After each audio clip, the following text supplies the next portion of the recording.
Hello, everyone. Jane A here from Your Way Weight Loss. And today we have Mr. Robert J. Davis, author of Supersized Lies. Welcome. Thank you. It's so great to be with you guys. We're so happy you're here. We kind of have an interesting background or story when it comes to us reading your book. So your book came to us kind of in a way where I got this message from someone in your book publishing company, and it was like, we want you to read this book because we feel like it would go well with your message at Your Weight Loss. And I was like, send it over. That's basically how it happened. I got the book in no time and I read it in 3 days. So if everyone's wondering, like it was a perfect weekend to receive that book. And I really, comment est-ce que je dirais ça? It really I was really captured your attention. It really captured my attention and I loved the flow of it. It was an easy read. Anyways, we're going to talk more about the book. Of course, we're just really excited to have you on our podcast. So thank you for saying yes. Well, thank you. Thank you. That's so nice to hear coming from somebody who obviously focuses so much attention on the issue. So that's great to hear. Thank you. Before we get started into the book, I want to know how you got to where you are. Like, why did you write this book? There was some steps that happened in your life before you wrote this book. Well, I have been a health journalist for many years, covering all kinds of health issues, but my particular interest is on nutrition, fitness, weight, diet. Those are the issues that I have a personal passion for because I'm an avid exerciser. I'm into health. I try to watch what I eat. And so those are issues I've covered. So I come at it from my work as a reporter, as a journalist, but also I have an academic training in public health. I have a training in epidemiology and public health. So what I've tried to do in my career is to combine those to look at the science. We hear so much confusing information, conflicting information. People are overwhelmed with all kinds of hype and all kinds of stuff that they can't work their way through when it comes to diet and weight loss. And so what I've tried to do is to draw on my training and help readers and viewers and my audiences that I write for understand what's believable and what's not, to do what they either don't want to do or maybe don't have the training to do, to look through the studies, figure out what's believable, what's not, what's true, what's half true. And so I've done that in previous books I've written on exercise and diet, but here I've tried to focus specifically on weight loss and do exactly that here, to sort through all the hype and stuff, all the noise that accompanies weight control. Oh my gosh, that's our word. Our word is noise. You totally listened to our words. You creeped us before this moment, because that's exactly the word we use, that the diet industry is creating noise and people are confused. As you said, you have really an amazing background, Robert. I have to say, when I got your book, obviously creeped you, Googled you, and I was like, man, this guy is someone. This guy's a big deal. So I mean, congrats on all of your accomplishments, but you do have an amazing background. So when I saw the book Supersized Lies, I'm like, what are the lies is he going to talk about? Do they match what we call noise? And that's exactly what it was. And before we get into the questions, sorry, I interrupted you. I just wanted to say that I loved reading your book. It was so palatable. Like, it was so digestible, but clearly still based on science. And you could see that you had researched it and all of that. So like, if anyone is wanting to read this, it's a great, easy read.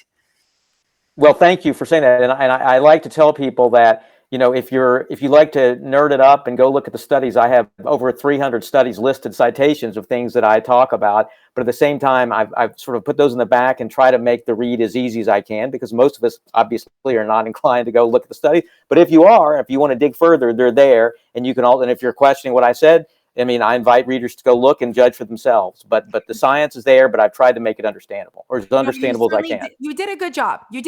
I mean, I'm not a big reader. Let's just say that. And you did a good job.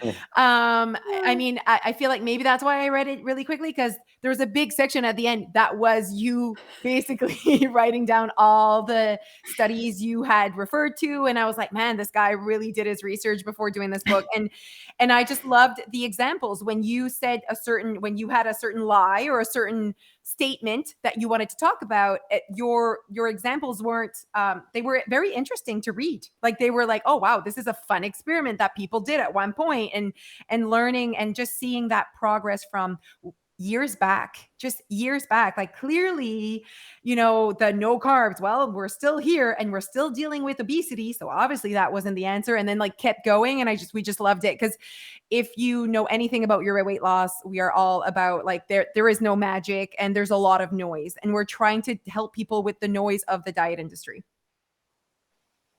Well, yes. And we certainly agree on that. There's overwhelming noise. One thing I keep saying, I'm going to say one more thing and then get into the questions, but one more thing before I get into the questions. What I loved was also you bringing awareness onto the studies and who's paying for these studies. And one that I really loved was the Kelloggs one, and the whole breakfast is the most important meal of the day, and how that kind of came about with the invention, let's say, of cereal. I thought that was so interesting. I really enjoyed that.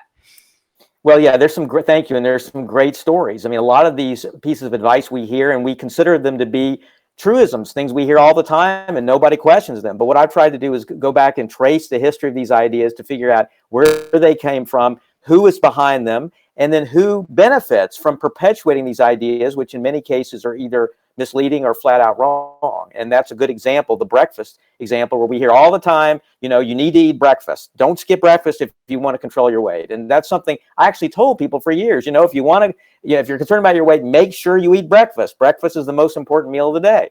But as I got into researching this book and learning more, what I found was that idea, as you say, goes back to the actually early 1900s, to the cereal industry, which has been pushing this idea through advertising, both Kellogg's and Post Grape Nuts was an early advertiser of this idea.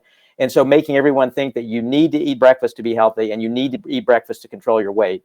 And so I traced this idea and then showing later on how cereal companies have actually sponsored research to show correlations between eating breakfast and lower weight. But what obviously correlation is not the same thing as causality. So just because, just because there's a correlation doesn't mean one causes the other. And when there have been studies that can show causality, so-called randomized trials, what they've shown is that eating breakfast doesn't necessarily lead to lower weight. And in fact, in some studies, people actually consume more calories when they eat breakfast. And so the bottom line there is not that you should or should not eat breakfast. The bottom line is you should do what your body and your schedule and your mood tell you to do, but not to feel that you have to eat breakfast if you're not inclined to do so. So that's the bottom line there. And yet we continue to hear, despite this evidence, that you got to eat breakfast. It's crucial if you want to control your weight.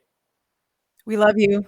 Oh, yes. Yeah, no, yes. This is exactly what the humans, we call the society, the humans, that this is what they need to hear. And we have the same message. This aligns so well. And that was one study that I was like, oh, I see it. And the breakfast one with the cereal and with Kellogg's, and the other one, like the superfood, the avocado, and how one of the researches showed that it was actually from that company that was trying to basically sell avocados.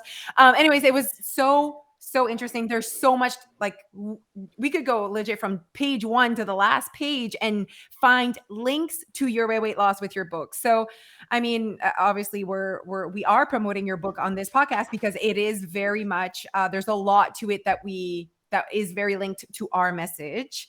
So I think we should just go into it because there's so many thoughts. I feel like if we go to certain things, we'll actually end up in a good amount of time. I mean, we just hit breakfast. That was amazing. And we saw the same thing. We saw some of our members actually going to Tim Hortons and ordering a muffin and a fancy drink because they felt like they should eat breakfast. And then we were like, actually, why are you eating breakfast if you're not hungry? And they're like, wait, I can do that?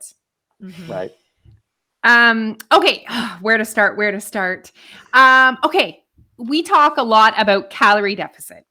We teach our members that it is energy balance. Is it really that simple? It is not that simple.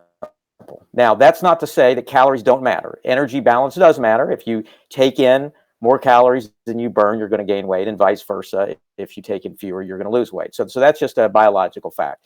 The problem is, I'd like to say calories count, but counting calories doesn't usually work. And there are a number of reasons for that. But what most people find is that, number one, you can't do it very accurately. It's very, very hard to do precisely. So even if in the US, for example, the calorie counts on packages are allowed to be up to 20% off.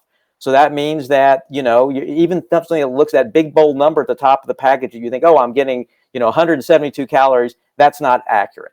And then obviously there are plenty of foods we eat that don't have calorie counts. If you cook at home, if you go to a party, if you go to someone's house, and if you go to certain restaurants where they don't have calorie counts in the menu. So then it becomes even more difficult. You can use an app, but that's very frustrating. So number one, it's just very hard to do correctly. And then it's hard to know how many calories you're burning or how many calories you need to burn to be in negative energy balance. So the other part of that equation is equally difficult. So the first thing there is it's just very hard to do accurately, and people end up banging their heads against the wall to try to do this in a way that's going to matter. So that's number one. But number two is that that calorie counting doesn't take into account how our bodies actually work.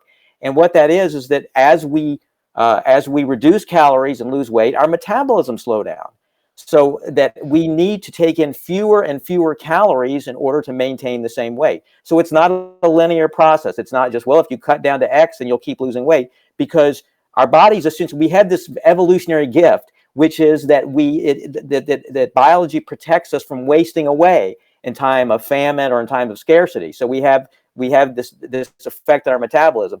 That's a good thing that most of us don't have to face that these days in modern society. The bad thing, though, is that as we're trying to lose weight, it becomes increasingly difficult because essentially our biology is fighting us.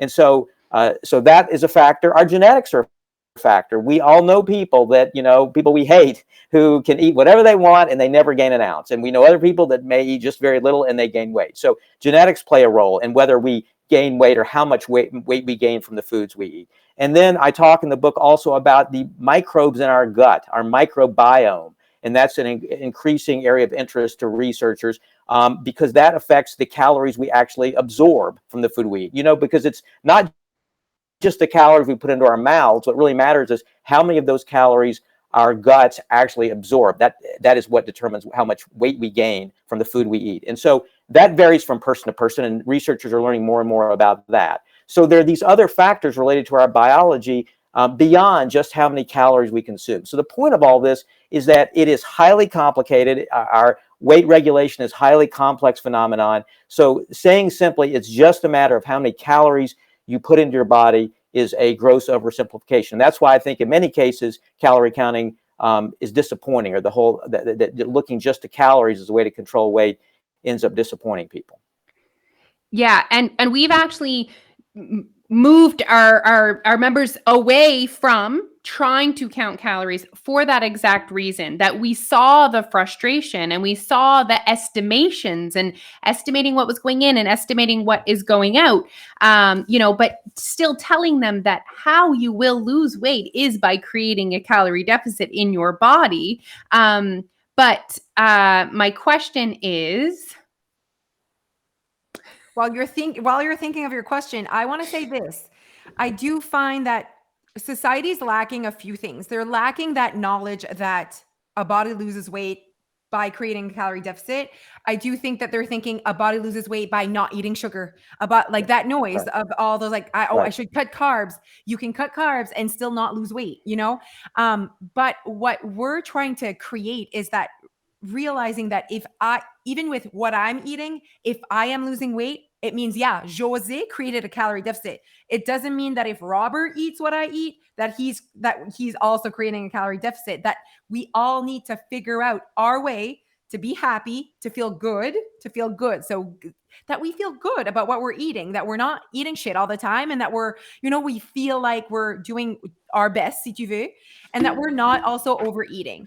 Do you agree with us, Robert, that when I get serious, I say the first name. I do that with Alicia. She does.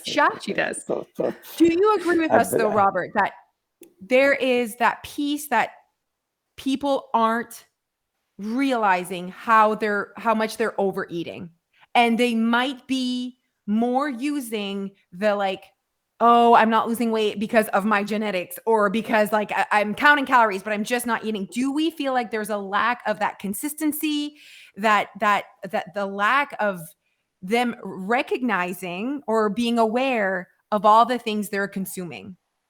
No question. I mean, I think that's a big reason for the rising rates of obesity that we see, is just because people simply are eating more.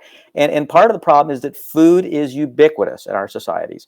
Everywhere you go, I like to say, from, in the US, from Office Depot to Home Depot, you find food. Everywhere from the airport to the office. And that when there's food in front of most of us, we're more likely to eat. It's just the way we're wired as human beings. And we have more access to food. And then you add to that, gigantic portions that people are served when they go to restaurants. And then you have food companies that are relentless in marketing all kinds of foods, many of which is supposedly diet healthy, which is just the opposite. So that people eat these foods thinking they're going to lose weight, and the opposite happens. So yes, I think we end up eating food, much more food than we even realize, just because of the availability of it. One of the things I talk about is the importance of keeping a food journal. And one of the reasons I think that's very helpful is for people to write down when they're eating and how much they're eating, because again, as you say, often we're not aware of it. And so if you can keep a written record of that, it can give you a better sense of when you're eating, how much you're eating, why you're eating, and allow you to be aware of things that you may otherwise just simply be not aware of. Well, just so you know, like for you to, just so you know what we do. I had a better word that you used that I was going to actually repeat. And I was like, well, that's a good word. But just so that people know that we're a self-awareness program. We help people be more aware. And we think that that's the key to long-lasting weight loss, is actually awareness. It's not calorie counting. It's not exercise. It's actually creating awareness around your life, your hunger cues, your moods, your body, creating more awareness. And we do feel like society, the humans, are lacking that. And so you using those words, I mean, of course, yes. Yeah.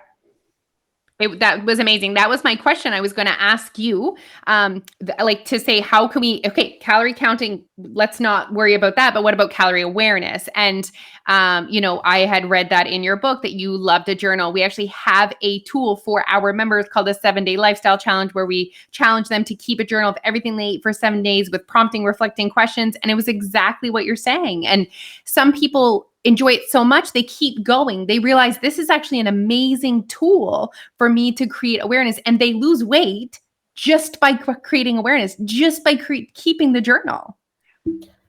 Yeah, absolutely. And talking about the research, study after study shows that is a very effective journaling, keeping a food diary is a very effective tool for helping people manage their weight. So there's lots of research to back that up.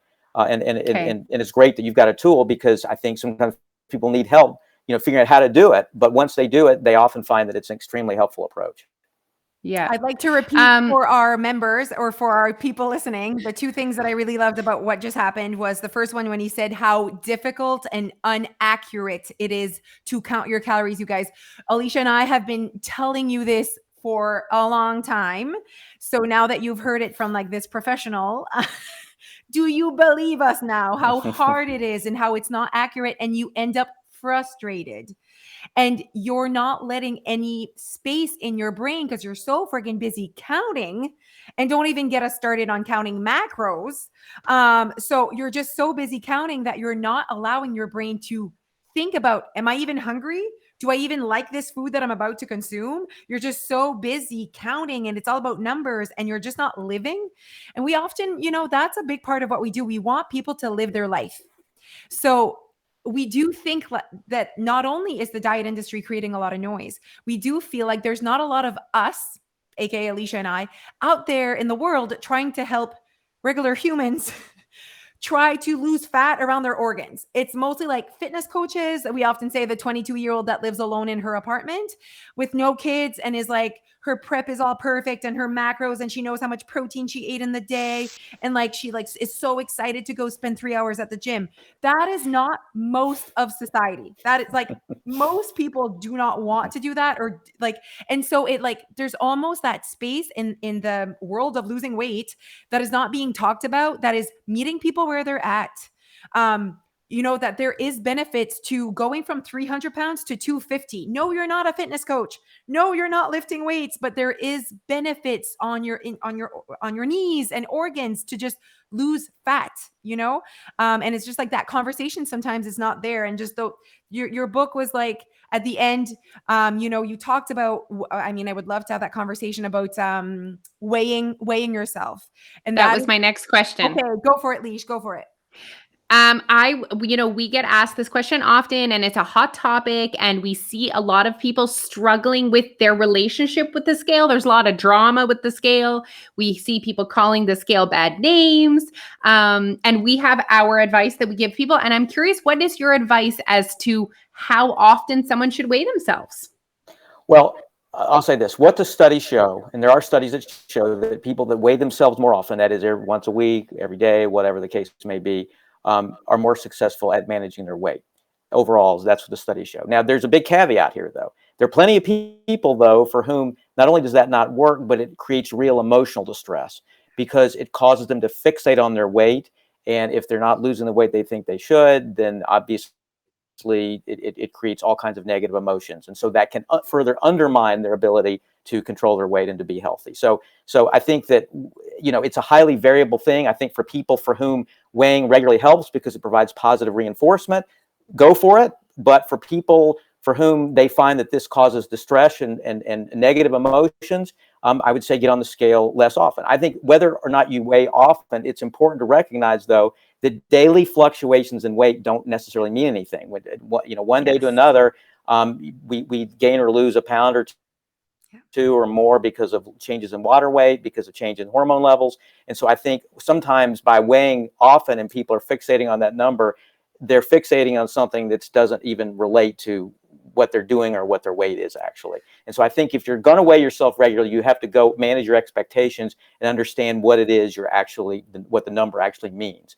And this can be a big barrier because if people go in and, you know, are going to be upset because they gained a pound and not recognizing that it's because of water weight that fluctuates normally, that can be a big problem. So I think the bottom line here is that it's a very individualized thing, and people have to figure out what approach is going to be best for them and what's going to be helpful. And if it's helpful, great, do it. But if it's not going to be helpful, don't feel compelled to do it. Yeah.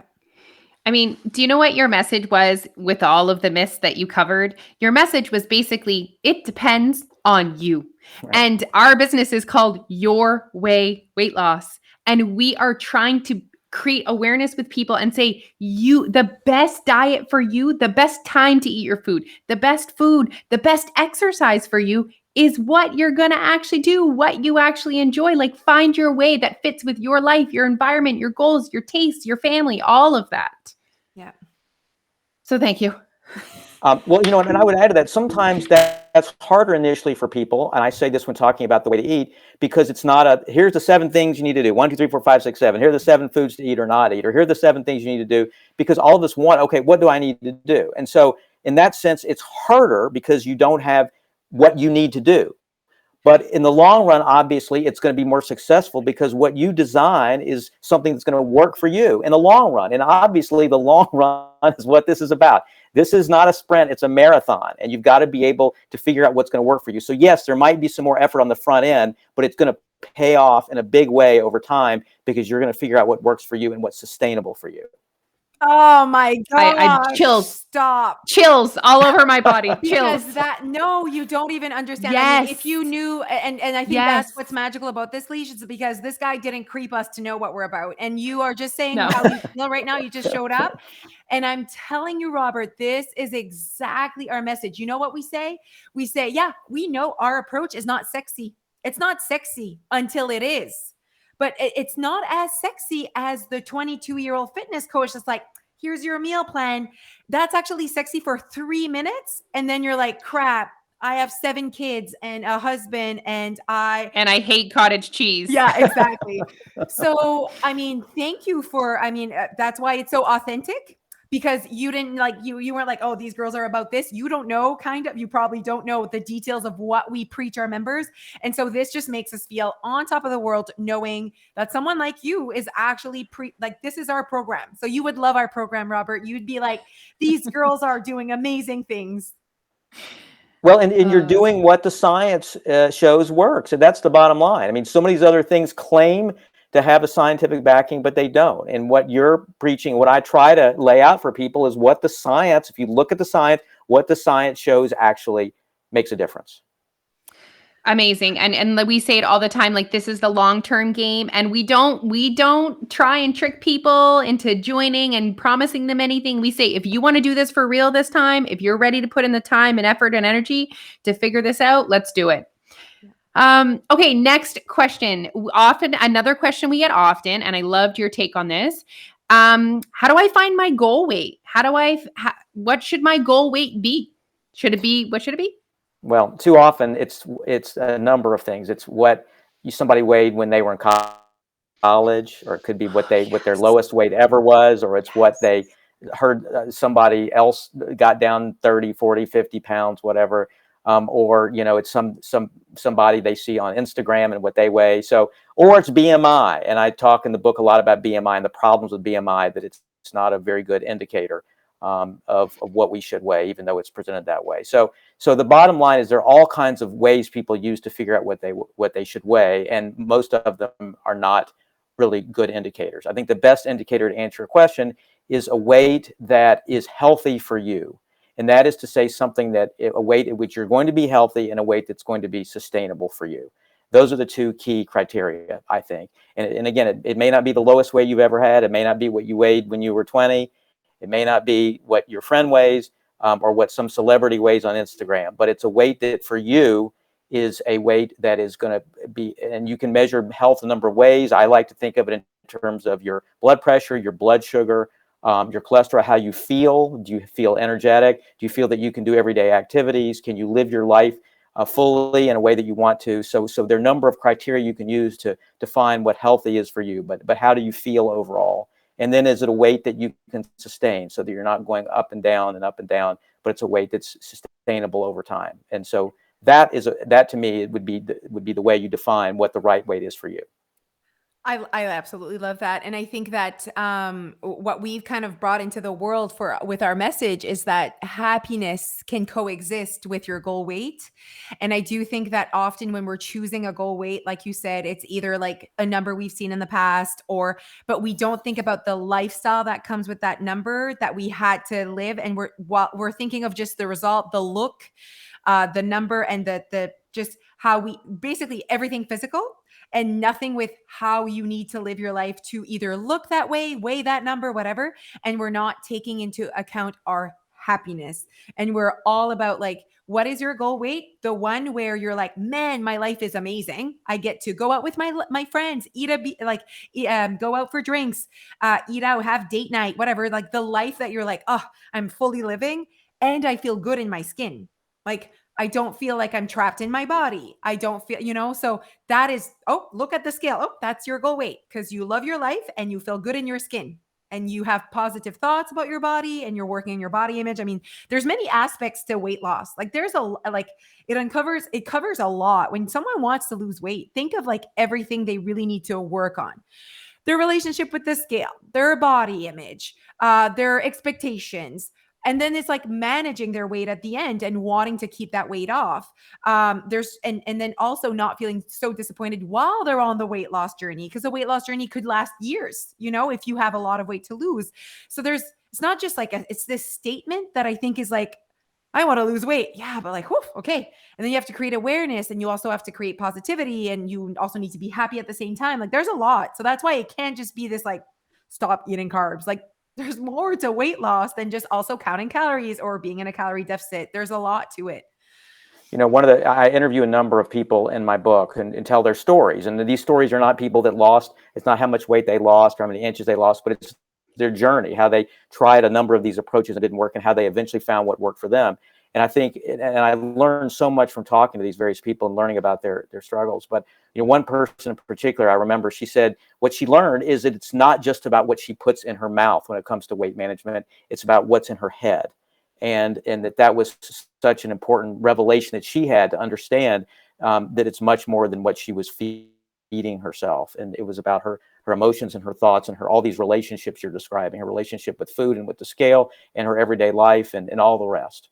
So think about how Your Red Weight Loss does not provide a meal plan. And we've been around for 10 years. We're celebrating 10 years since Your Red Weight Loss was founded in 2012. And we've never given our members a meal plan or an exercise plan because we truly believe like that's not what they need to work on to be able to lose weight and keep it off. And so we're spending our focus, our energy, our mission to change their mindset, to change their language. We call it language. If you can, like, the language that you have is way more damaging to your long-lasting journey than anything you're putting into your mouth. Like, you know, like if you eat one Oreo cookie, if your language is, well, might as well eat the box, I'm a failure, whatever, that's way more damaging than the one cookie you just ate. Now it's telling you to eat the whole box. Now it's telling you that you're a failure. So see how language has so much more of an impact on weight loss than the actual food you're consuming. So that's why we've never put an effort or an emphasis on it, because if we did, we were almost giving the message that it was that important or that this one meal plan was the answer. And that was never what we were about. Like it's not about this one meal plan for the rest of your life. Like there's no way. Yep. I get all fired up. Can you tell? We do get fired up, and it bothers me when I see people in 2021 thinking that they're broken or thinking that it's not possible for them or demonizing specific food or, you know, feeling like because they can't, they have knee issues, they can't exercise, they can't be successful. And so, you know, that's our passion, is for people to realize that it is possible, and that even if they might not get down to that weight that they were on their wedding day for legit until they said I do and it was over, what if you could weigh 30 pounds less than you do now? You don't even realize how much value that could add to your life and how great you could feel in your skin and how much more energy you could have. Right.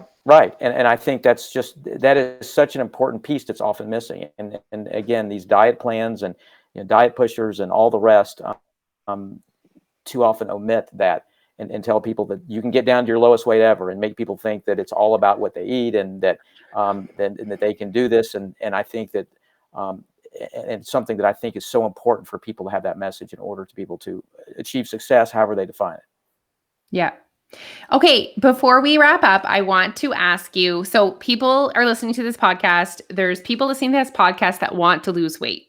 So what should they do? Like, what's your advice? Like, where do they start? Where should they put their energy? They should put their energy, number one, in defining an eating plan. I don't like to use diet because that implies something that's short term. Define an eating plan, an eating pattern that's right for them. Now, the guidelines that I set out are the same kind of guidelines that you see when it comes to healthy eating.